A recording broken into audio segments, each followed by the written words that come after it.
오늘 본문 말씀으로 누가복음 내러티브 19번째 시간 사도는 하나님 나라 법을 따라 산다라는 제목으로 말씀을 증거하도록 하겠습니다. 우리 설교 제목 함께 읽겠습니다. 사도는 하나님 나라 법을 따라 산다. 아멘. 하나님 나라 법을 따라 살면서 하나님의 복을 충분하게 누리시길 바랍니다. 오늘도 주님은 사도들에게 말씀하십니다. 주께서 말씀하시는데 이런 요지들입니다. 사도는 끌려 사는 자들이 아니라 적극적으로 주며 행하며 사는 자들이라는 것이죠. 하나님의 사람을 닮아가는 큰 비전을 보고 사는 사람들이 사도들이고 저와 여러분들입니다. 큰 믿음의 사람들을 본받으시길 바랍니다. 신앙의 위인들의 그 역사들을 여러분의 마음에 담으시길 바랍니다. 구약성경 여호수아 15장 13절에 보면 우리가 이해하기 참 어려운 그런 내용들이 나오는데, 여호수아가 혼자서 여리고성을 향해 가고 있을 때 갑자기 한 사람이 툭 튀어나옵니다. 아주 예기치 못한 그런 만남인데요. 그래서 묻습니다. 당신은 우리를 위하는 사람입니까? 대적하는 사람입니까? 그때 거기 있던 분이 대답하기를 아니다. 나는 여호와의 군대 장관으로서 이제 왔느니라 라고 그렇게 말합니다.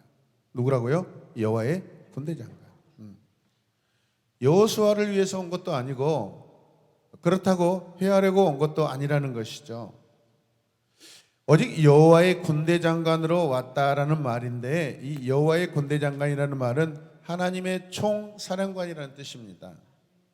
이 군대 장관이 그렇다면 왜 여호수아에게 왔을까요, 여러분?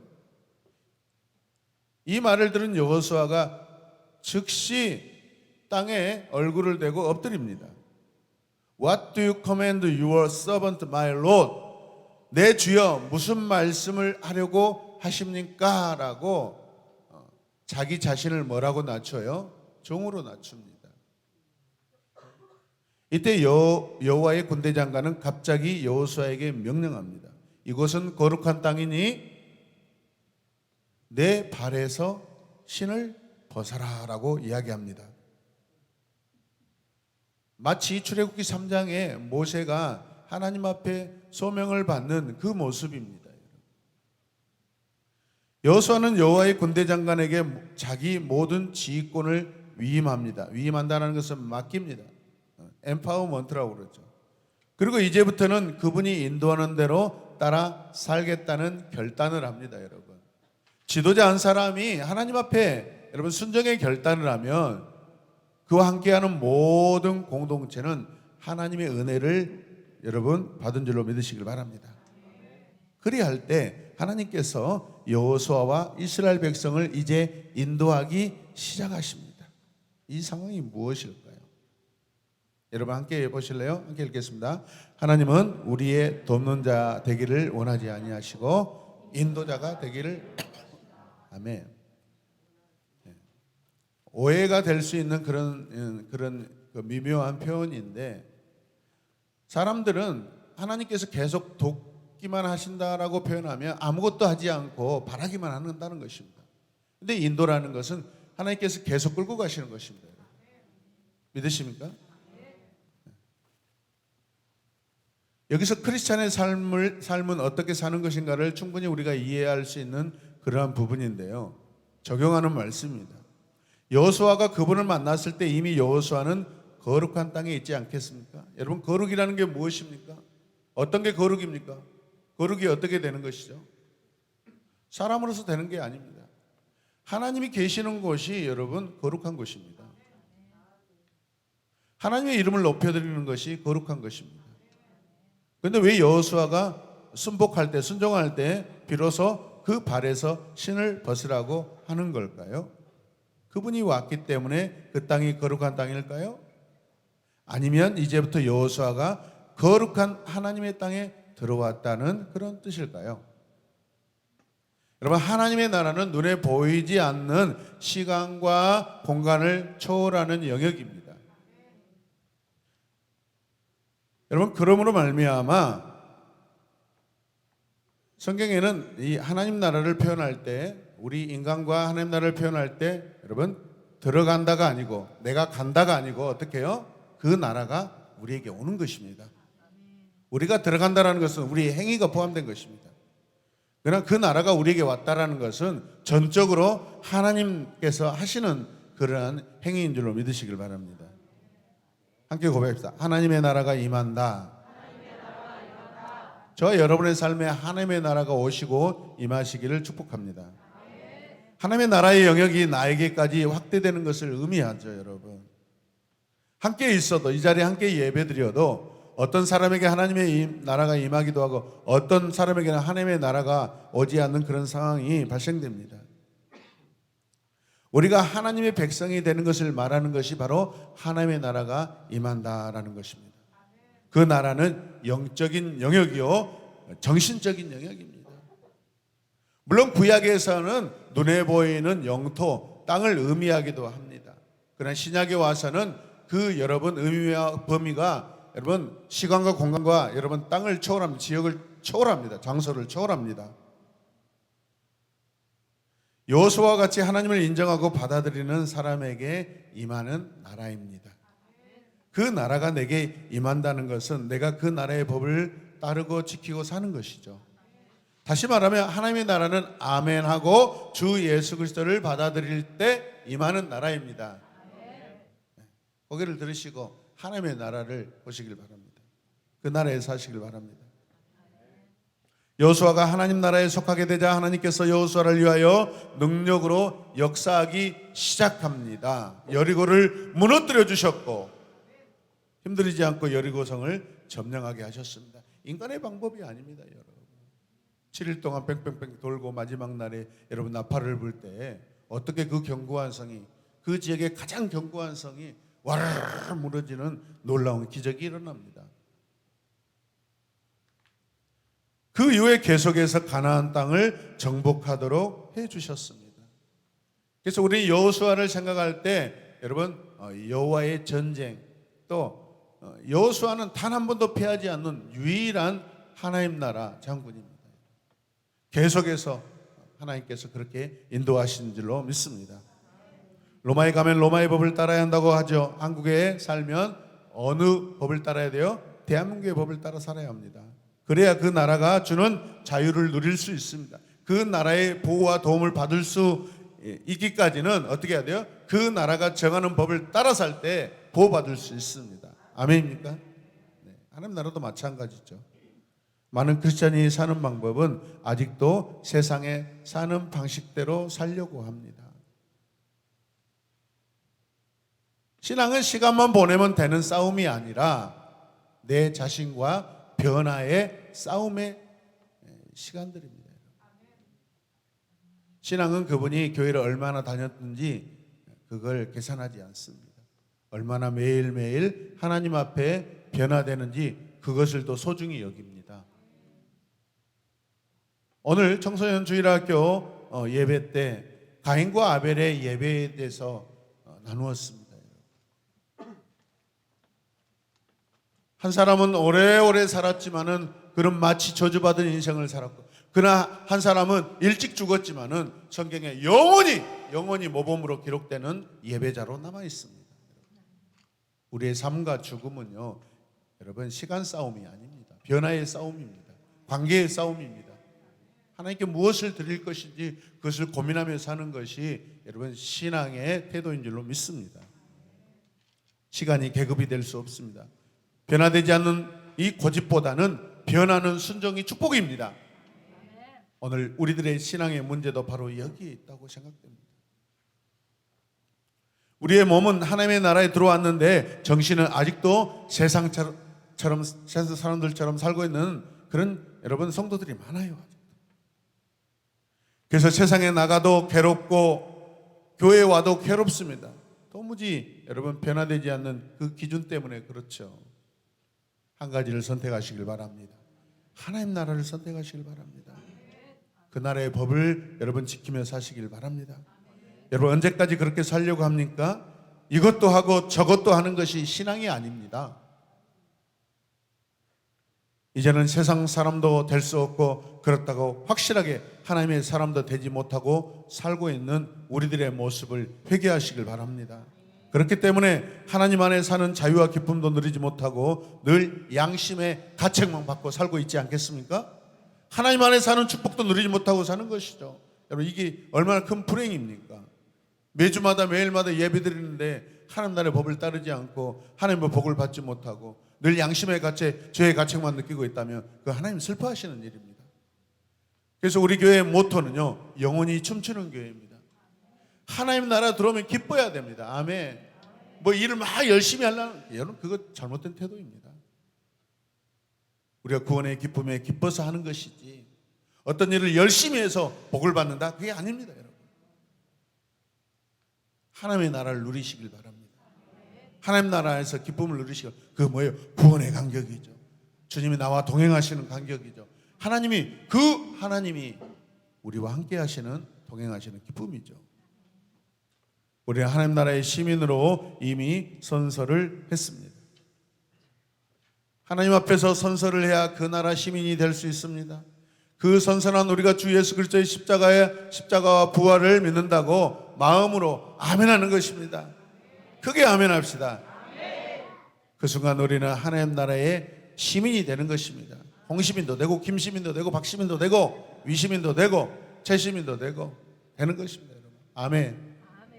이 설교를 준비하면서 홍시민 참 복받았다. 저절로 하나님 나라 시민이 돼버리네. 여러분, 하나님 나라 시민 선서를 다 하셨나요, 여러분? 눈물 나게 하셔야 됩니다. 매일마다 여러분 기도하면서 그 하나님 나라 들어온 것을 감격하시길 바랍니다. 여러분은 확실한 하나님 나라 시민이십니까? 특별히 사도는 하나님의 나라에 속할 뿐 아니라 하나님 나라를 위하여 사역하고 일하는 사람들입니다. 그렇다면 우리는 하나님의 시민의 법을 따라 살아야 하는 것이죠. 하나님 나라의 법에 전제되는 몇 가지가 있는데, 첫 번째는 함께 읽겠습니다.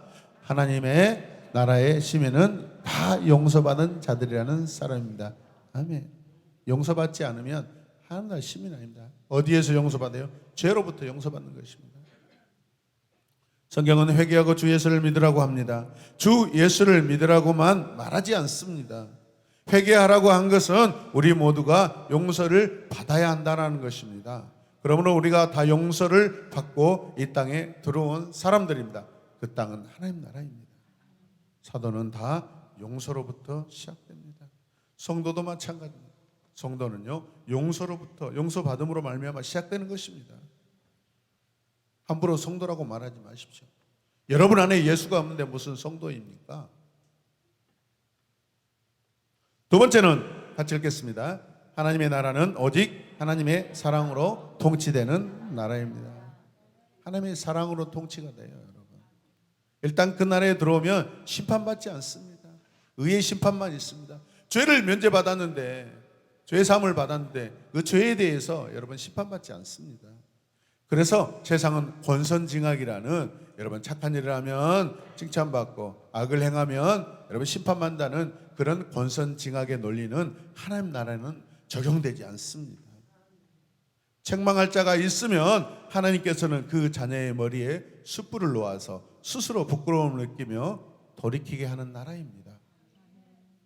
이처럼 사랑으로 통치되는 나라에서 남을 판단하거나 비판할 자격이 아무에게도 없습니다.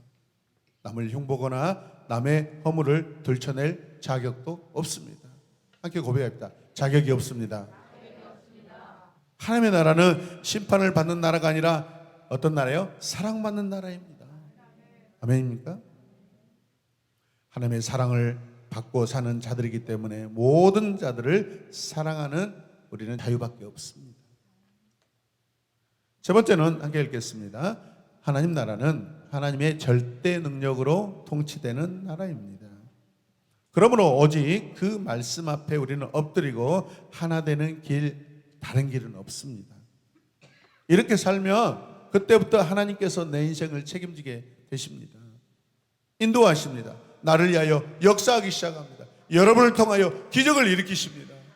여러분 인생을 풍성케 합니다. 마음의 풍성이든 여러분 외적 풍성이든 하나님이 아십니다. 이것이 하나님 나라 생활 법칙입니다. 오늘 본문이 바로 하나님 나라의 생활 법칙을 가르치고 있는 그런 말씀입니다. 너희를 사랑하는 사람들에게만 잘해준다면 그게 무슨 하나님 나라 백성이라고 하겠느냐? 이런 자들을 어찌 뭐라고요? 사도라고 하겠느냐? 강도도 살인자들도 여러분 자기 자식을 사랑한다고요. 너희를 미워하는 자들을 사랑해야 한다. 미워하는 자들을 미워하지 말라는 것입니다. 너희에게 잘못되게 대하는 자들도 뭐 해야 된다? 사랑해야 한다는 거예요. 어려운 일이죠, 여러분. 그래서 하나님 나라는 이 세상에 없는 법입니다. 너희 아버지의 자비하심 같이 너희도 뭐하라? 자비해야 한다. 예수께서 계속해서 말씀하셔요. 남을 비판하지 말아야 한다. 이 나라에서는 누구도 비판할 수 있다 없다? 없다. 너희들이 다 용서받고 들어온 사람들인데 어찌 남을 판단하고 비판할 수 있겠느냐? 비판하면 안 된다. 비판할 자격이 없다라는 것이죠. 더욱이 남의 죄를 들춰내어 심판하지 말아야 한다. 심판하시는 분은 오직 하나님 한 분뿐이기 때문이다. 할렐루야! 남을 비판하면 자신의 악에 의하여서 하나님의 비판 속에 자기가 뛰어드는 결과가 됩니다. 다른 사람을 심판하면 자신이 하나님의 심판 속에 뛰어들어가는 그런 결과가 있게 되는 거예요.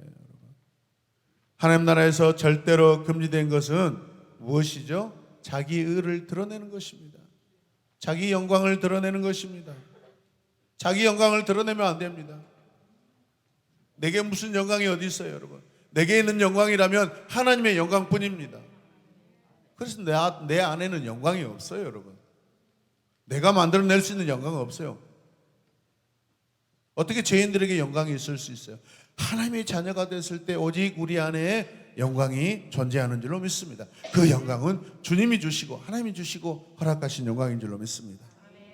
에베소서 2장 8절에 이 상황을 분명히 밝히고 있습니다. 우리가 잘 아는 말씀이죠. 함께 읽겠습니다. 여러분은 믿음을 통하여 은혜로 구원을 얻었습니다. 이것은 여러분에게서 난 것이 아니요 하나님의 선물입니다. 자, 여러분에게 나를 집어넣어서 함께 읽겠습니다. 나는 믿음을 통하여 은혜로 구원을 얻었습니다. 이것은 나에게서 난 것이 아니요 하나님의 선물입니다. 아멘. 구원은 하나님께 받은 선물입니다. 행위에서 난 것이 아닙니다. 그러므로 아무도 자랑할 수 없습니다.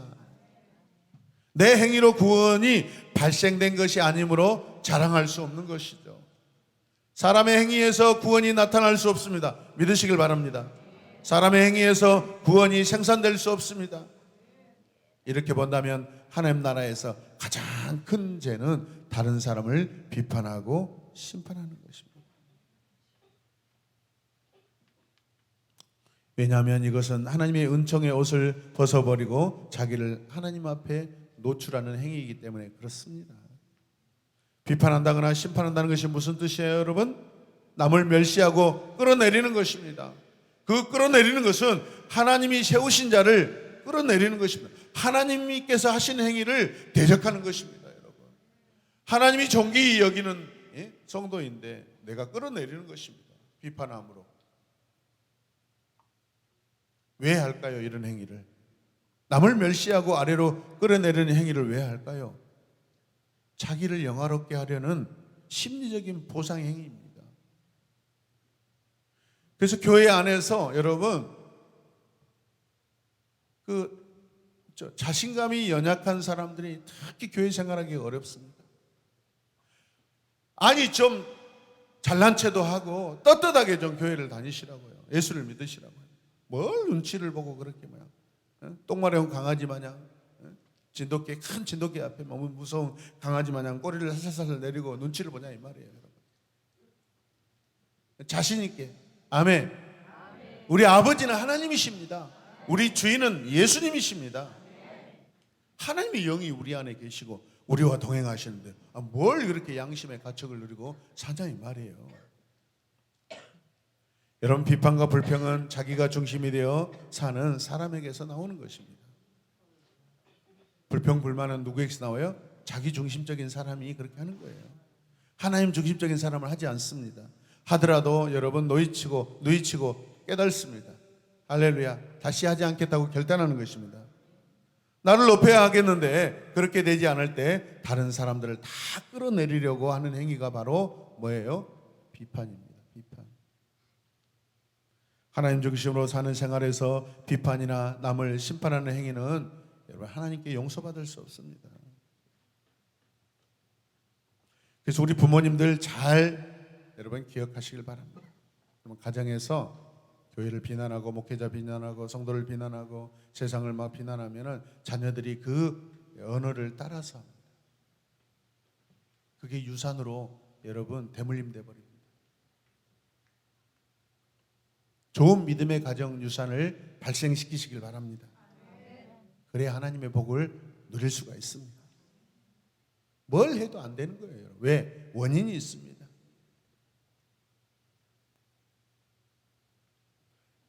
하나님 나라나 교회는요, 세상의 정치판 속과는 전혀 다른 곳입니다.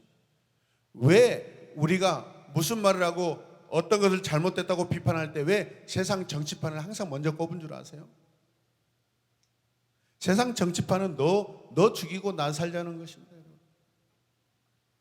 몇 번 이야기하지만은 저 고향의 시골에 제 고종 사촌 형님이 계시는데 그분이 당적을 가지고 나름대로 괜찮은 그런 곳에 계셨습니다.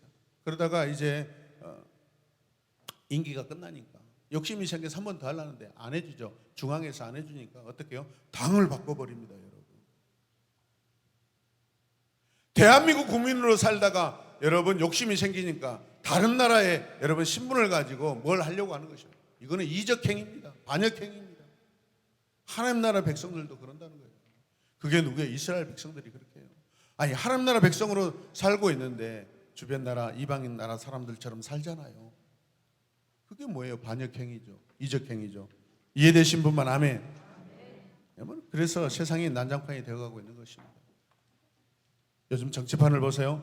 평생 자기가 살았던 곳에서 인정받지 못하니까 어떻게 해요? 인정받으려고 당을 뛰쳐나가서 적대적인 그 당과 손을 잡고 다시 무슨 일을 했다고 인정받으려고 인정해 줄 것 같은 판으로 가버리잖아요, 여러분. 그 판으로 가버리잖아요. 그리고 거기에서 자기가 과거에 속했던 것을 여러분 비판하고 정죄하고 욕하고 있어요. 이게 사람이 할 짓입니까? 사람들이 그럽니다. 당신이 언제 단 한 번이라도 희생하면서 살아온 적이 있냐고. 5.18 민주화운동 때 당신은 어디에 있었습니까? 성도들이 교회를 위하여 헌신하고 여러분 땀을 흘릴 때 당신은 어디 있었습니까? 그렇게 묻는 것과 같습니다. 그러나 교회는 당신도 축복받고 잘되고 나도 축복받고 잘되는 곳입니다. 축복이라고 하면 물질로만 생각하지 마시길 바랍니다. 관계적인 것.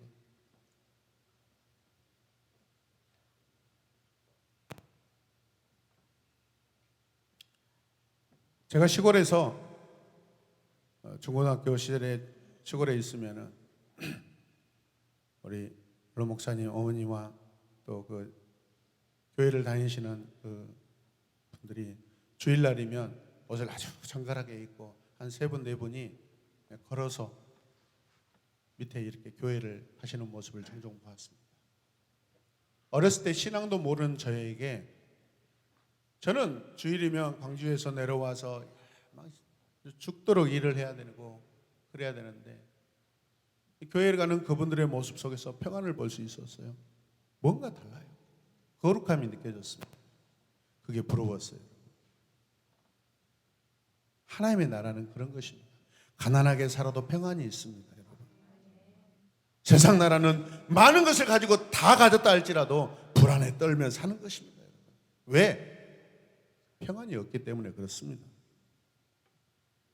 어느 나라를 사시겠습니까? 어느 나라의 백성처럼 살겠습니까, 여러분? 당신이 축복된 삶을 살아야 나도 복된 삶을 누리고 내가 복된 삶을 누려야 당신도 복된 삶을 살 수 있는 것이 교회입니다. 우리 공동체 가운데 어느 분이 아프고 병이 들고 여러분 어떤 곤란한 상황이 발생하면은 나하고 아무 상관이 없습니까? 아니죠. 내 마음이 아프죠. 그러면 우리는 하나입니다. 우리는 다 서로 잘 돼야 됩니다. 아멘입니까? 관계로 잘 돼야 됩니다. 믿음으로 잘 돼야 됩니다. 평안으로 잘 돼야 됩니다. 비판하지 말라고 해서 정당한 의견을 제시하지 말라는 그런 뜻이 아닙니다. 비판하지 말라고 해서 정당한 충고를 하지 말라는 것도 아닙니다, 여러분. 정당한 의견과 비판은 다릅니다. 형제를 사랑하는 그 충고하는 것, 심판과 다릅니다. 정당한 의견을 발표하는 것은 바르게 하나님 나라나 교회를 세워가려는 그러한 충성스러운 마음인 줄로 믿습니다. 그것을 받아들이시길 바랍니다. 힘들어도 여러분 동참하시길 바랍니다. 그러나 비판은 헐어내는 작업입니다.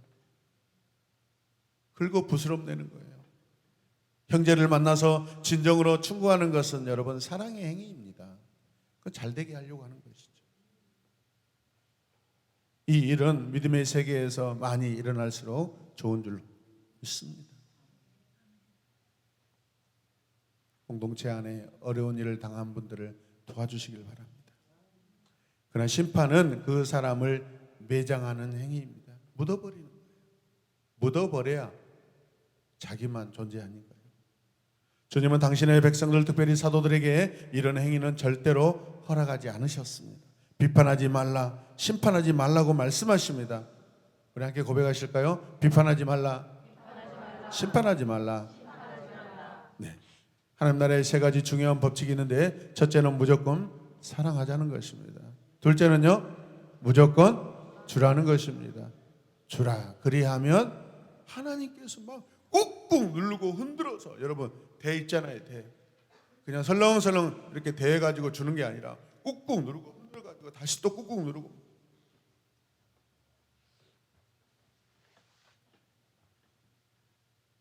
어느 식당에 가면 저는 막 고기를 막 담아갖고는 식당을 가는데, 저는 기가 막힌 은사가 있어서 그 고기 상자에도 고기를 막 다른 사람이 가져올 한 3인분을 담아갖고 옵니다. 고기가 무너지지 않게. 은혜입니다. 많이 먹을 수 있습니다. 세 번째는 그리하면 하나님이 우리에게 갚아 주시라는 것입니다. 권선징악은 아니지만은 여러분 하나님도 여러분 자기 자녀들이 여러분 믿음으로 행할 때 복을 주십니다. 하나님 나라에서 버려야 될 것, 고쳐야 될 것을 여러분 하지 않으면 하나님께서 개입하셔요, 여러분. 왜? 내 자녀가 잘못된 길로 가고 있고 내 자녀가 잘못된 행위를 하는데 가만히 두는 부모가 어디 있습니까? 그거는 사랑이 아닙니다, 여러분. 몽둥이를 치거나 해초리를 치거나 여러분. 그래서 돌아오게 만드는 것. 언제나 자녀로 사는 것이 그게 부모의 뜻입니다. 우리의 부모는 하나님이십니다. 믿습니까? 해초리를 들 때 눈물이 날지라도 잠언 말씀에 여러분 자식들을 해초리로 때린다고 자식들 죽지 않다고 성경이 우리에게 우스꽝스럽게 얘기하죠. 자식 아끼지 말아라. 해초리 하나로 여러분의 자녀들이 더 멋진 길로 가게 되는 줄로 믿으시길 바랍니다. 히브리서 11장에서 믿음에 대하여 말씀하는데 뭐라고 말씀하셔요? 계속 이렇게 말씀합니다. 함께 읽겠습니다. 믿음으로 아벨은, 믿음으로 에녹은, 믿음으로 노아는, 믿음으로 아브라함은, 믿음으로 사라는. 사람 앞에 뭐가 있습니까? 믿음으로. 우리 인간에게는 오직 믿음으로가 반드시 존재해야 됩니다. 믿음으로라는 말은 하나님을 바라봄으로 하나님께서 믿는 자들에게 모든 것을 이루어 주실 것을 확신하는 그런 뜻 아니겠습니까?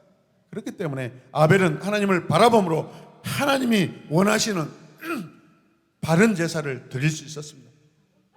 바른 제사를 드리고 싶었습니다, 여러분. 예배다운 예배가 될 수 있는 것은 하나님 앞에 내가 온전한 예배를 드리겠다고 처음부터 결단하고 처음부터 내 자신과 약속하는 것입니다. 형에게 죽어가면서도 형을 사랑할 수 있습니다.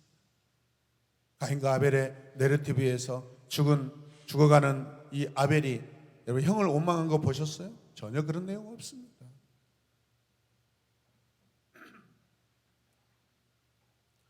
예수님과 같은 그런 모습이죠.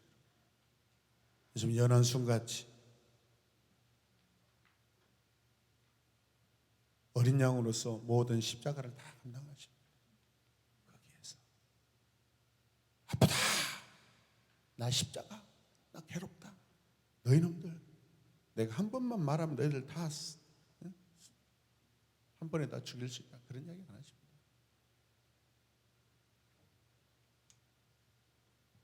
노아는 하나님을 바라봄으로 모든 비방과 조롱을 이기고요, 그들을 사랑하며 100여 년 동안 전도할 수 있었습니다. 그리고 방주도 지어갈 수 있었습니다. 성경은 이 사건 안에 노아가 방주를 짓는데 심히 피곤하게 행동하였더라. 노아는 계속해서 하나님 왜 이걸 계속해야 됩니까? 그런 고백이 한마디도 없습니다. 방주를 지으며 힘들다 하지 않았고 포기하지도 않았습니다. 할렐루야! 세상에 내려가서 전도할 때 저들을 비판하거나 정죄하지 않고 오직 구원만 선포했습니다. 장차 이 땅에 큰 비가 내릴 것이다, 그렇게 선언을 했습니다. 아브라함은 하나님을 바라봄으로 조카에게 모든 것을 양보할 수 있었습니다. 여러분 가지고 계시는 여러분의 물질들 저에게 좀 양보해 주셨으면 좋겠습니다. 그러나 하나님 안에서는 양보하고 이해하고 사랑하는 자들이 모두 큰 자가 되었습니다. 성경이 그분들의 이름을 다 기록하고 있습니다. 저와 여러분의 이름들도 영원한 하나님 나라 생명책에 다 기록되시길 바랍니다. 이런 사람들 때문에 하나님 나라가 확장되어 가고 있습니다. 또 이들에게는 더 큰 상급을 하나님께서 주셨습니다. 하나님의 나라는 내가 믿음의 복을 받음으로 이웃에게 알려지는 나라입니다. 이 땅에 아름답고 성장하고 칭찬 듣는 교회는 같이 읽겠습니다. 모두 무조건 사랑하고 말없이 헌신하고 희생하는 성도들이 많은 교회입니다. 그 교회가 어떤 교회예요? 아멘. 그 교회가 우리 교회입니다. 여러분의 헌신도는 보통 교회를 넘어섭니다. 캠프 준비하면서 다 힘들다고 말해요. 힘들어요. 그래 생각해 보세요. 죄 지으면서 살아도 힘들어요. 피곤해요. 빚을 져도 교회 일을 하면서 빚을 지시길 바랍니다. 세상 일하다가 빚 지지 마시고. 아멘입니까? 우리 다 같이 간절히 소원하는 마음으로 우리 함께 선포해 봅시다. 같이 읽으시죠. 이 땅에 아름답고 성장하는 칭찬 듣는 교회는 모두 무조건 사랑하고 말없이 헌신하고 희생하는 성도들이 많은 교회입니다. 바로 우리 교회입니다. 아멘. 여러분들이 섬기고 계셔서 우리 교회가 이런 교회가 될 수 있습니다. 우리가 희생하고 섬길 수 있기 때문에, 섬겨주기 때문에 외부에서 올 수 있는 것입니다. 우리 육체가 힘들죠. 저도 마음이 아픕니다. 그러나 제가 기도하기는 하나님께서 갚아주시라고 기도하고 있습니다. 일도 해본 사람이 더 잘하는 것입니다.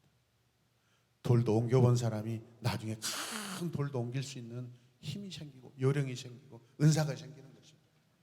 아무것도 안 해본 사람은 아무것도 할 수 없습니다. 믿으시면 아멘.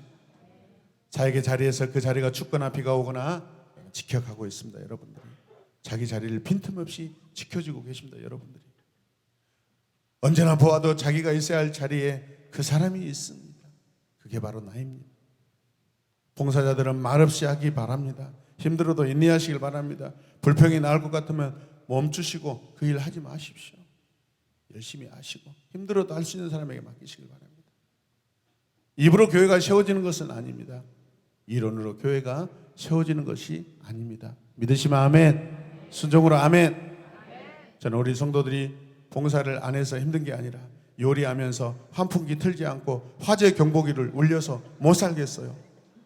3년 전 교회 와서 처음 교회 이사 와서 오래된 경보기 센서가 작동되어서 여러분 혼자서 그 명절에 혼자 교회 자면서 사다리 타고 센서 만지며 죽을 고생을 했거든요. 그 트라우마가 저에게 있습니다. 어디서 따르릉 향하면 막 튀어나갑니다. 자다가도 벨이 울리는 그 환청이 들려올 때가 많습니다. 컴퓨터 앞에 와서 설교를 준비하면 어디서 막 주여 주여 주여 소리가 납니다. 성령이 함께 하시구나. 가만히 들어보면 하드가 돌아가는 소리가 막 주여 주여 주여 주여 주여. 은혜로 살면 이런 은혜를 누립니다. 여러분 그때마다 일어나서 1층으로 달려갔었습니다. 눌러도 해지 눌러도 다시 울립니다. 해지 눌러도 다시 눌립니다. 누가 좀 누를 사람 있으면 나는 가서 센서를 확인할 수 있을 텐데 혼자니까 이것도 저것도 하기가 힘들었습니다. 이지원 집사, 내가 나의 심장 떨림을 알기나 해? 언제는 냄새 난다고 환풍기 바꿔달라고 난리를 치더만 요즘은 요리하면서 덥지도 않은가 봐. 환풍기 화재 경보기가 막 그만 울리게 좀 해주라고요.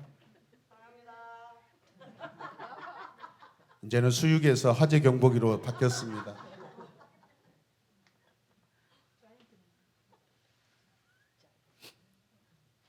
제가 정중하게 경고한데 이제 식당 조리실에 있는 둥그런 포말 그 뭐죠? 소화기 터지면 이제 온 천지가 하얀 가루가 뿌려집니다. 조심하시길 바랍니다. 비판으로 교회가 세워지는 것은 아닙니다. 여러분 믿으시길 바랍니다. 예외가 없어요. 우리가 잘하는 것 같죠. 잘하고 있어요. 큰 교회 가면요. 수적으로 대형 교회 가면 그 사람들은 헌신도가 우리의 한 10배가 됩니다. 그게 힘들어서 저는 그런 교회에 운영하는 그런 것을 따르지 않고 있습니다.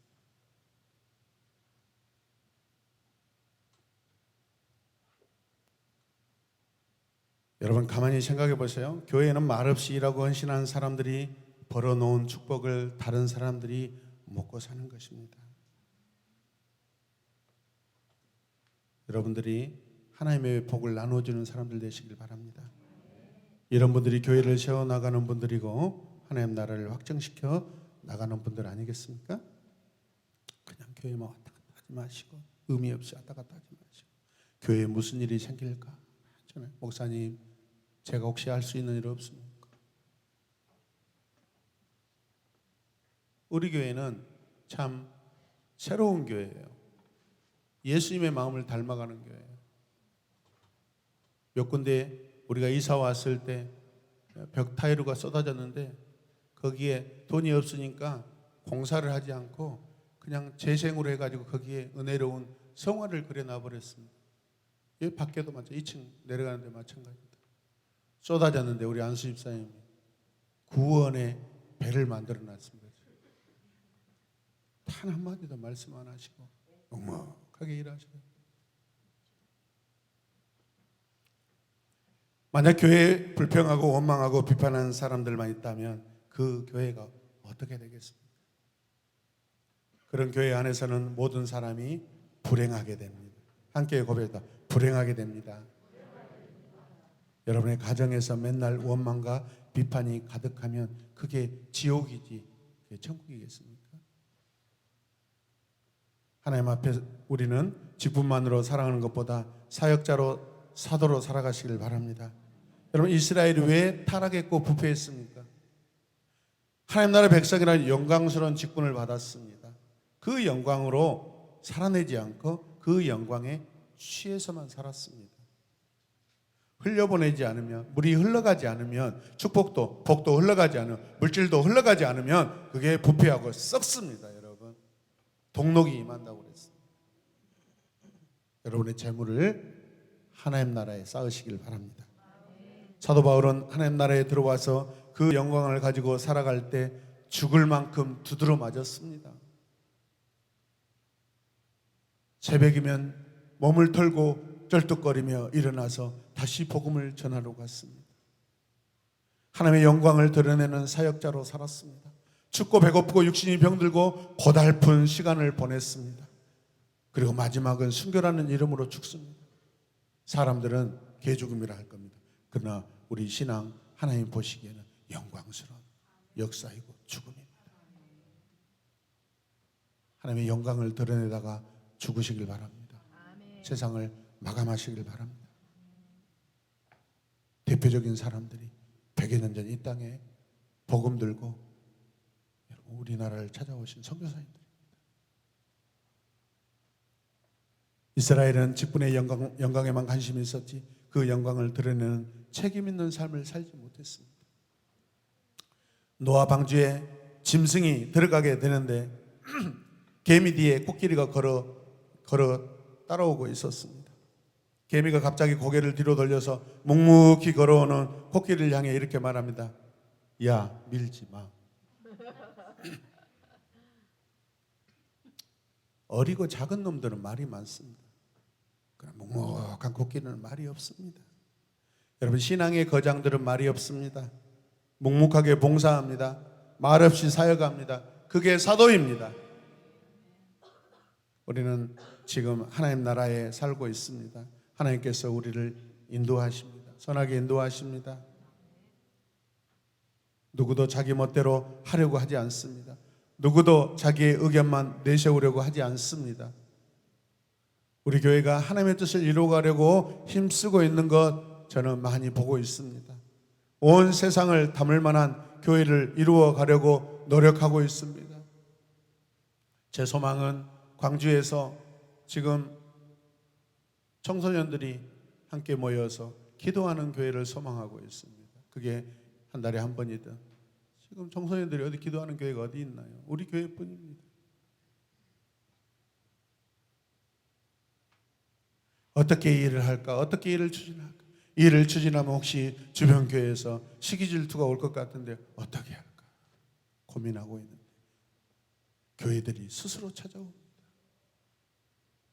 이게 하나님이 하신 일입니다.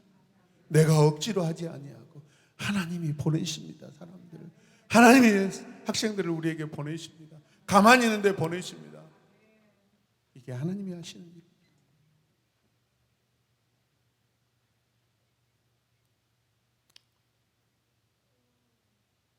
우리 서로 사랑하며 사역하시길 바랍니다.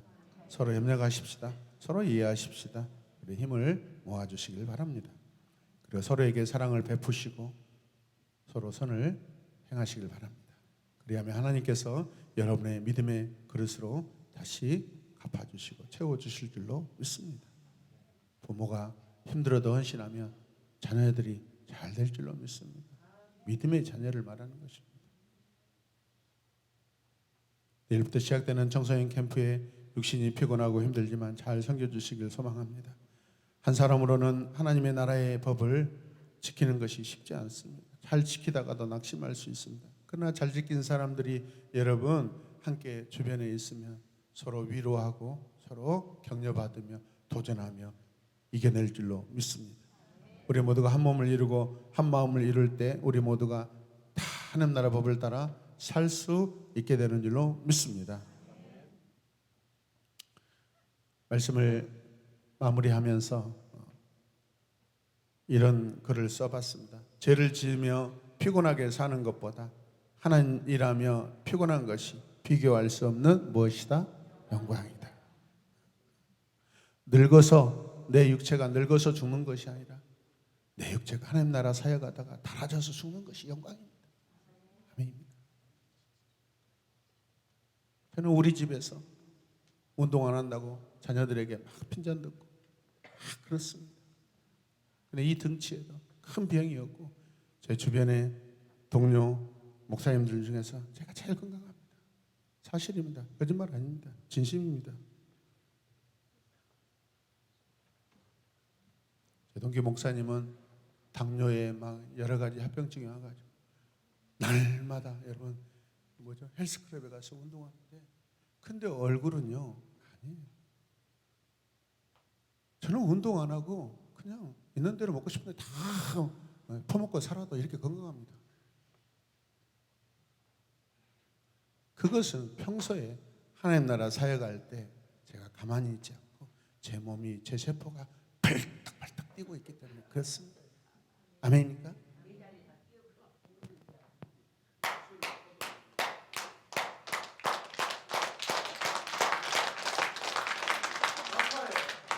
아프지만은 혈액이 순환이 됩니다. 아파도 혈액이 순환되는 뿐입니까? 하나님께서 영광 받으십니다. 나의 영광은 무엇입니까? 나의 책임은 무엇입니까? 나는 어느 길목에 서 있습니까? 받은 영광, 누리는 영광, 사는 영광, 죽는 영광이 우리 모두에게 있기를 주님의 이름으로 축복합니다. 오늘 성경 마지막 본문을 우리 함께 읽겠습니다. 누가복음 6장 37절 38절 같이 읽겠습니다. 남을 비판하지 말아라. 그리하면 하나님께서도 너희를 심판하지 않으실 것이다. 남을 정죄하지 말아라. 그리하면 하나님께서도 너희를 정죄하지 않으실 것이다. 남을 용서하여라. 그리하면 하나님께서도 너희를 용서하실 것이다. 남에게 주어라. 그리하면 하나님께서도 너희에게 주실 것이니 대를 누르고 흔들어서 넘치도록 후하게 되어서 너희 품에 안겨주실 것이다. 너희가 대질하여 주는 그대로 너희에게 도로 되어서 주실 것이다. 아멘. 오늘 말씀 안에 비판하다라는 이 단어는 분리하다, 잘라내다라는 것입니다. 우리가 비판하면 어디에서 지금 비판하는 거예요? 어느 나라 안에서, 하나님 나라 안에서 우리가 비판할 때 내 옆에 성도를 분리시켜버리고 잘라내버리고 쫓아내버리는 그런 행위를 한다는 거예요.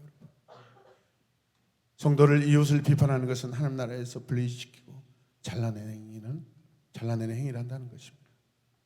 나의 비판적 행위로 수고하는 성도를 낙심하게 하는 행위를 하는 것이라는 거예요. 여러분. 조심하셔야 됩니다. 정죄하다, 비판하면 우리가 정죄받는다. 누구에게? 하나님께 정죄받는데 무슨 뜻이야? 하나님께 형벌을 받고 하나님께 선고를 받는다. 너 죄인이라는 거 선고를 받는다는 거예요.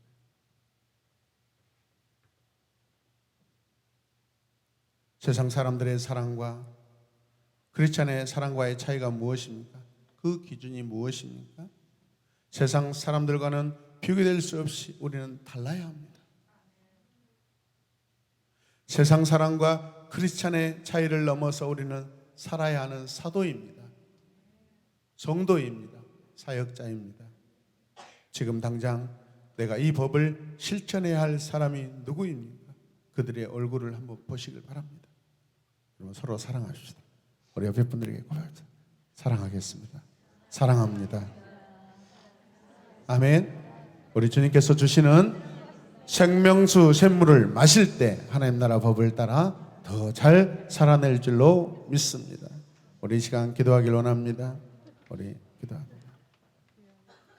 우리 함께 선포합시다. 예수님은 회개하지 않는 가룟 유다를 사용하지 않으셨습니다. 예수님은 회개한 베드로를 사용하셨습니다. 사랑한다고 보자. 너 나 사랑하느냐? 그게 무슨 뜻이에요? 나 너 사랑한다라는 거예요, 여러분. 베드로가 예수님만 사랑하는 것입니까? 아닙니다. 너의 지난 날 그 밤에 나를 3번 부인했잖아. 그걸 아시고 말씀도 안 하십니다. 그냥 너 사랑해? 너 나 사랑해? 3번 부인한 것을 3번 사랑하냐고 물어봄으로 말미암아 베드로의 모든 여러분 양심의 가책을 다 깨끗하게 씻어주시고 해결해 주셨습니다. 아멘. 베드로는 자유를 얻었고 자기의 목숨을 거는 사도가 되었습니다.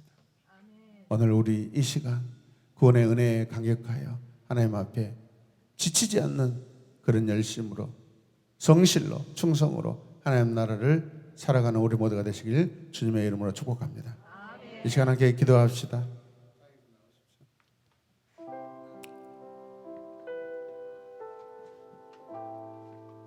성도의 시작은 회개이고 용서받은 것이 먼저라고 했습니다.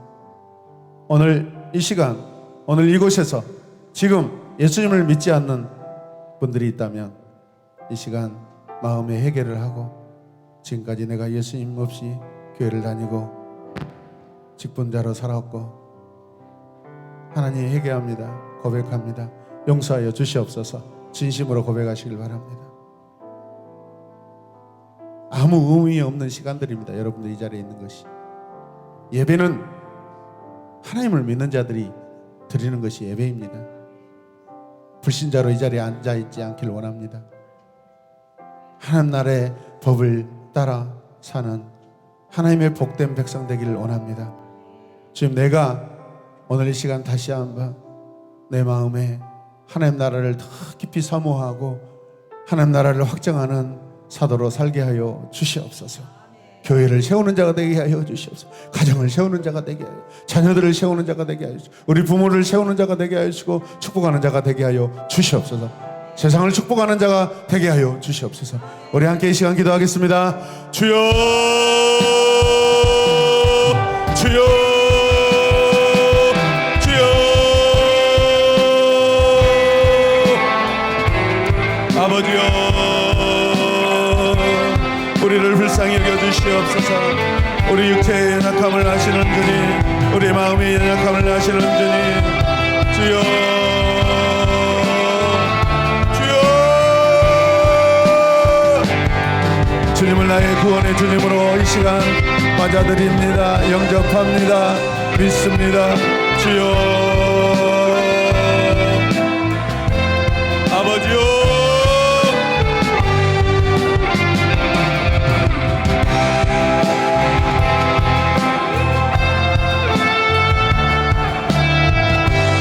우리 공동체 안에 불신자가 없게 하시고 온전히 하나님 나라 법을 따라 살아가는 사도만 있게 하여 주시옵소서.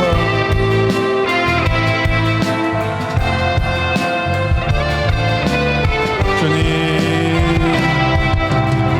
마음의 결단을 축복합니다. 손을 모아 기도하는 심령에 하나님의 은혜를 더하여 주시옵소서.